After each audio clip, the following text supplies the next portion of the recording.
News కి స్వాగతం. గోదావరి ఉధృత పెరగడంతో రోడ్డెక్కిన వరద నీరు, రాకపోకలకు అంతరాయం. వరదల్లో ఏజెన్సీ అతలాకుతలం. ములుగు జిల్లా వెంకటాపురం మండల కేంద్రంలోని అల్పపీడన ద్రోణి ప్రభావం వల్ల ఎడతెరిపి లేకుండా ఛత్తీస్గఢ్ ఎగువ ప్రాంతాల్లో కురుస్తున్న భారీ వర్షాల కారణంగా గోదావరి వరద ఉధృత పెరగడంతో ప్రధాన రహదారిపై కిలోమీటర్ మేరకు వరద నీరు చేరడంతో వచ్చిపోయే వాహనాలకు అంతరాయం కలుగుతోంది.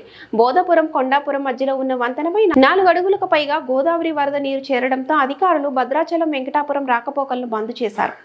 అత్యవసర ప్రయాణాలు చేసేవారు వెంకటాపురం చెర్ల వెళ్లే ప్రయాణికులు ఏటూరు నాగారం, మునుగూరు, భద్రాచలం మీదుగా వెళ్లాల్సిందిగా, అలాగే భారీ వర్షాల కారణంగా గోదావరి వరద నీరు పెరగడంతో భద్రాచలం వద్ద 51 అడుగుల నీటి మొత్తం చేరడంతో అధికారులు 2వ ప్రమాద హెచ్చరిక జారీ చేయడం జరిగింది. గోదావరి పరివారక ప్రాంతాలు, గ్రామాలు అప్రమత్తంగా ఉండాలని అధికారులు సూచిస్తున్నారు.